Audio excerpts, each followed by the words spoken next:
Assalamualaikum warahmatullahi wabarakatuh. Selamat malam. Mohon izin memperkenalkan diri. Nama saya Kaponang Irawan, nomor induk mahasiswa 11 12 12 109 dari program studi manajemen. Pada kesempatan kali ini saya akan menyelesaikan tugas besar terkait mata kuliah pengantar ekonomi. Kebetulan Bapak dosen pengampu Bapak Laude Muhammad Nikmat, SMSI. Pada kesempatan kali ini saya akan membawakan tema kebijakan fiskal. Nah, dari sini saya akan bahas berkaitan dengan konsep fiskal. Kebijakan fiskal adalah kebijakan yang dibuat oleh pemerintah untuk dapat mengarahkan perekonomian suatu negara melalui instrumen pengeluaran dan pendapatan, dalam hal ini berupa pajak dari pemerintah. Kemudian instrumen utama kebijakan fiskal ialah pengeluaran pemerintah dan pajak. Instrumen ini akan berpengaruh terhadap 3 variabel. Variabel yang pertama adalah permintaan agregat dan tingkat aktivitas ekonomi. Kemudian yang kedua, pola persebaran dan sumber daya. Kemudian yang ketiga, distribusi pendapatan. Nah, selanjutnya tujuan kebijakan fiskal secara umum. Tujuan yang ingin dicapai melalui kebijakan fiskal adalah stabilitas ekonomi yang lebih mantap. Kemudian kebijakan ini bertujuan untuk memperbaiki keadaan ekonomi serta menciptakan peluang kerja dan menjaga stabilitas harga-harga secara umum. Selanjutnya, kebijakan fiskal mengusahakan peningkatan penerimaan pemerintah dalam rangka meningkatkan kesejahteraan rakyat dengan cara menyesuaikan penerimaan dan pengeluaran pemerintah.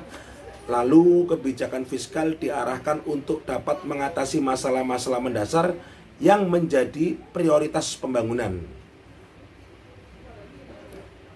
Nah, di sini ada fungsi kebijakan fiskal. Fungsi pertama adalah fungsi alokasi, yaitu untuk mengalokasikan faktor-faktor produksi yang tersedia dalam masyarakat sedemikian rupa sehingga kebutuhan masyarakat berupa public goods seperti jalan, jembatan, pendidikan, dan tempat ibadah.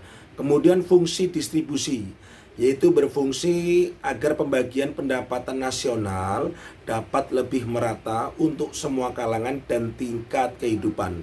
Kemudian fungsi yang ketiga, fungsi stabilisasi, agar terpeliharanya keseimbangan ekonomi, terutama berupa kesempatan kerja yang tinggi, kemudian tingkat harga-harga umum yang relatif stabil, dan tingkat pertumbuhan ekonomi yang memadai. Itu menurut Sudiono R 1992 halaman 89. Nah, jenis-jenis kebijakan fiskal itu dilihat dari sudut ekonomi makro. Kebijakan fiskal dapat dibedakan menjadi 2 jenis, yaitu yang pertama kebijakan fiskal ekspansif. Kemudian yang kedua, kebijakan fiskal kontraktif. Nah, kebijakan fiskal kontraktif adalah kebijakan menaikkan belanja negara dan menurunkan tingkat pajak neto. Kebijakan fiskal ini dilakukan pada saat perekonomian mengalami resesi atau depresi dan pengangguran yang tinggi. Nah, adapun macam-macam kebijakan fiskal, yang pertama pembiayaan fungsional. Pembiayaan pengeluaran pemerintah ditentukan sedemikian rupa sehingga tidak langsung berpengaruh terhadap pendapatan nasional. Kemudian yang kedua, pengelolaan anggaran. Pengelolaan anggaran termasuk dalam penerimaan dan pengeluaran dengan perpajakan adalah paket yang tidak bisa terpisahkan. Kemudian yang ketiga, stabilitas anggaran otomatis. Dalam stabilitas anggaran otomatis ini diharapkan terjadi keseimbangan antara pengeluaran dan penerimaan pemerintah tanpa adanya campur tangan langsung dari pemerintah. Nah, arah dan strategi kebijakan fiskal itu seperti apa? Yang pertama, arah kebijakan fiskal dilihat dalam APBN.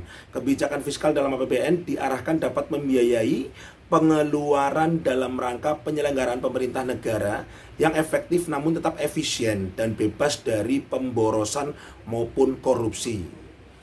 Nah, kebijakan fiskal untuk dapat turut serta memelihara, memantapkan stabilitas perekonomian dan berperan sebagai pendorong pertumbuhan ekonomi. Itu untuk termasuk dalam kategori poin yang pertama. Selanjutnya untuk poin yang kedua, strategi kebijakan fiskal dalam APBN. Meningkatkan konsolidasi fiskal yang mempertahankan kesinambungan fiskal, mengupayakan penurunan beban utang, pembiayaan yang efisien, dan menjaga kredibilitas pasar modal, serta menurunkan defisit anggaran terhadap PDB, penghasilan domestik bruto. Instrumen kebijakan fiskal. Nah, instrumen kebijakan fiskal ini yang paling utama adalah penerimaan pengeluaran pemerintah di antara pilihan instrumen kebijakan fiskal yang lazim dilakukan pemerintah dalam menjaga stabilitas ekonomi makro antara lain. Menaikkan dan menurunkan pajak rumah tangga, mengatur pengeluaran dan pemerintah untuk pengusaha tertentu, kemudian memberikan rangsangan fiskal atau insentif atau subsidi pada pengusaha tertentu. Nah, adapun dampak-dampak fiskal, pertama mengubah pengeluaran pemerintah, kemudian mengubah tingkat pajak, dan yang ketiga pinjaman paksa. Nah, resiko fiskal seperti apa? Resiko fiskal terdiri dari 4 resiko. Yang pertama, peningkatan kesadaran seluruh pemangku kepentingan dalam pengelolaan kebijakan fiskal. Yang kedua, meningkatkan keterbukaan fiskal. Yang ketiga, meningkatkan tanggung jawab fiskal. Dan yang keempat, menciptakan kesinambungan fiskal. Nah, sampai di sini untuk pemaparan kebijakan fiskal selesai. Terima kasih. Untuk kurang lebihnya saya mohon maaf. Mudah-mudahan Bapak Laude Nikmat berkenan untuk menerima tugas besar saya. Terima kasih sekali lagi. Wassalamualaikum warahmatullahi wabarakatuh.